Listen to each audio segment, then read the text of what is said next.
చూడండి ఎవరు ఎటువంటి వాళ్ళు చైర్మన్లు అయ్యారు, మెట్పల్లిలో కానీ కొరుట్లలో కానీ పారిశ్రామికవేత్తలు డబ్బులు ఉన్నోళ్ళు.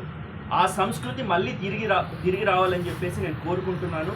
ఇంతకుముందు అన్నట్టు మెట్పల్లిలో 30 సంవత్సరాల నుంచి కాంగ్రెస్ పార్టీ ఇక్కడ మున్సిపాలిటీ గెలవలేదు. దాదాపు 10-15 సంవత్సరాల నుంచి 10 సంవత్సరాల నుంచి ఏదైతుందో బీఆర్ఎస్ అధికారంలో ఉంది.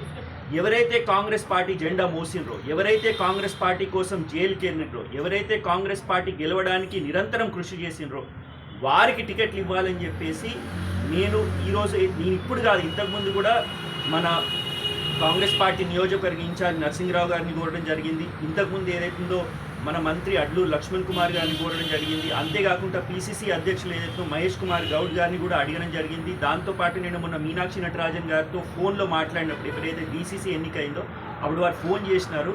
అప్పుడు కూడా నేను చెప్పింది ఏంటంటే, రానున్న మున్సిపల్ ఎన్నికల్లో, రానున్న ఎంపీటీసీ జెడ్పీటీసీ ఎన్నికల్లో ఎవరైతే పార్టీ జెండా మోసిండ్రో, ఎవరైతే పార్టీ కోసం కష్టపడిండ్రో వాళ్ళని గుర్తించండి, వాళ్ళకి అవకాశం కల్పించండి అని చెప్పడం జరిగింది.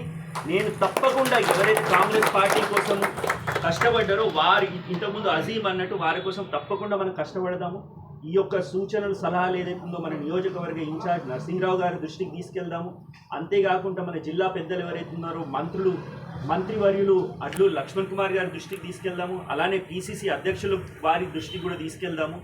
అంతేకాకుండా అన్నిటికంటే ముఖ్యమైందంటే, మనము ఈసారి మున్సిపల్ గెలవాలనుకున్నట్టయితే తప్పకుండా మనపైన బాధ్యత ఉంది.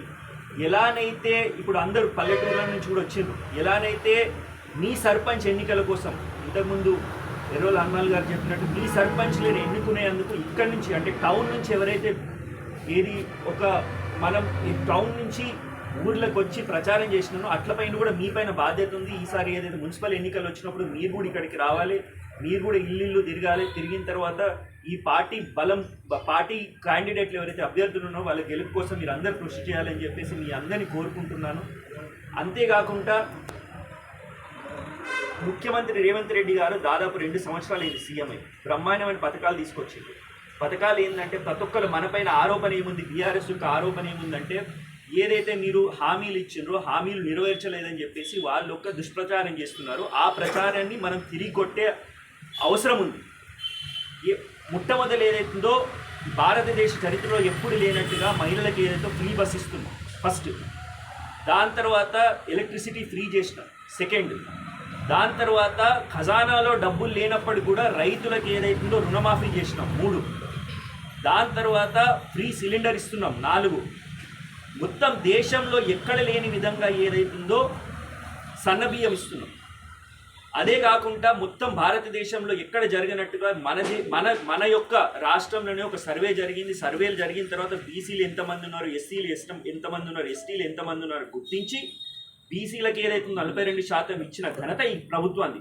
కానీ కొన్ని కారణాల వల్ల ఏదైతుందో, కొన్ని సాంకేతిక కారణాల వల్ల అది కోర్టు ఏదైతుందో అని ప్రస్తుతం స్టే చేసింది. కానీ తప్పకుండా 42% బీసీలకు రిజర్వేషన్ కలుగుతుందని నేను భావిస్తున్నాను. మనపైన బాధ్యత ఏమైందో, ఈ ప్రభుత్వం చేపట్టిన కార్యక్రమాలు అనుకోండి, పథకాలని మనం అందరం ఏదైతే ఇంటింటికి తీసుకెళ్ళిన తర్వాత మన యొక్క క్యాండిడేట్స్ని, మన అభ్యర్థులను గెలిపించే పూర్తి కృషి చేయాలి. అందరం కూడా ఇక్కడ ఏదైతుందో ఎటువంటి భేదాభిప్రాయాలు లేవు. ఇక్కడ నియోజకవర్గ ఇన్ఛార్జ్ నరసింహరావు గారు ఉన్నారు, వారి ఆధ్వర్యంలో మనందరం పనిచేస్తాము. తప్పకుండా అన్నిటికంటే ముఖ్యంగా ఏదైతుందో మనకు మంత్రివర్యులు ఉన్నారు అడ్లూరు లక్ష్మణ్ కుమార్ గారు. ఆయన కూడా ఒక సామాన్య కార్యకర్త స్థాయి నుంచి ఈరోజు ఒక మంత్రి అయిండు.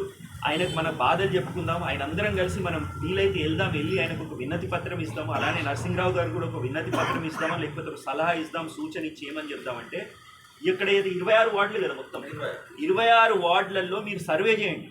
సరే, ఒక సర్వే ఉంది అంటే సర్వే చేయండి. ఎవరైతే గెలుపు గుర్రం ఉన్నాడో ఆ గెలిచే వ్యక్తికి ఇవ్వండి. కానీ ఆ గెలిచే వ్యక్తి తప్పకుండా కాంగ్రెస్ పార్టీ వాడు అయి ఉండాలి, 10 సంవత్సరాలు కాంగ్రెస్ పార్టీ జెండా మోసి ఉండాలి. సపోజ్ ఒక పలానా వార్డులో కాంగ్రెస్ పార్టీ జెండా మోసిన కార్యకర్త ఉన్నాడు, ఆయన గెలుపు అవకాశాలు తక్కువ ఉన్నట్టయితే కూడా ఆయనకి టికెట్ ఇచ్చి ఆయనకు మీరు ఆర్థికంగా ఏదైతుందో సహాయపడతారా, లేకపోతే ఆయన కోసం కృషి చేస్తారా?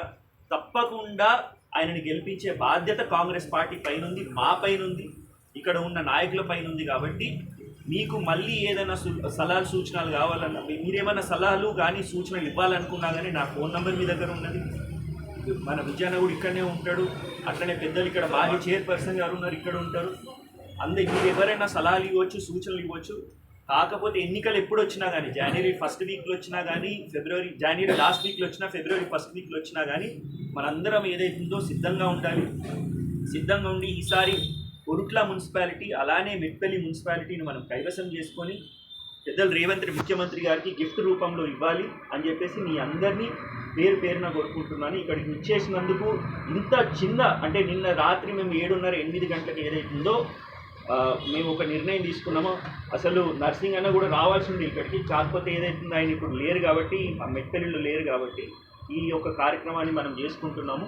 ఇక్కడ మీరు ఇచ్చిన సలహాలు సూచనలు కూడా తప్పకుండా ఆయనకు తెలియజేయడం జరుగుతుంది.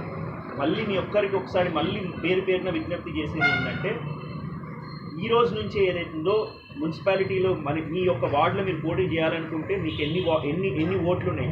ఇంకో విషయం కూడా తెలిసింది ఏంటంటే, కొన్ని ఓట్లు కట్ అయిపోయినాయి. ఇప్పుడు ఏవైతే కొన్ని వార్డులలో కొందరు ఇప్పుడు నాతో అజీం మాట్లాడుతూ ఏమని చెప్పినాడంటే, ఆయన వార్డులో ప్రతి వార్డులో 1000 నుంచి 12-13 వందల ఓట్లు ఉంటే ఏదో కారణం చేత అయిన వార్డులో 2200 ఓట్లు వచ్చినాయట. ఇది కూడా మున్సిపల్ సిబ్బందికి, మున్సిపల్ కమిషనర్ గారికి అనుకోండి, కలెక్టర్ గారి దృష్టికి తీసుకొచ్చిన తర్వాత అసలు ఎందుకు ఇలా జరిగిందో కూడా వాళ్ళ దృష్టికి తీసుకొస్తాం. మీ వార్డులో కూడా మీకు ఎక్కడైనా ఇబ్బంది అయినట్టయితే, ఓట్లు కలిసినట్టయితే, లేకపోతే ఓట్లు పోయినట్టయితే మీరు నా దృష్టికి తీసుకురండి, లేకపోతే నర్సింగ్ అన్న గారి దృష్టికి తీసుకెళ్ళండి. తప్పకుండా మున్సిపల్ కమిషనర్ గారి దృష్టికి తీసుకెళ్తాము, కలెక్టర్ గారి దృష్టికి తీసుకెళ్తాము.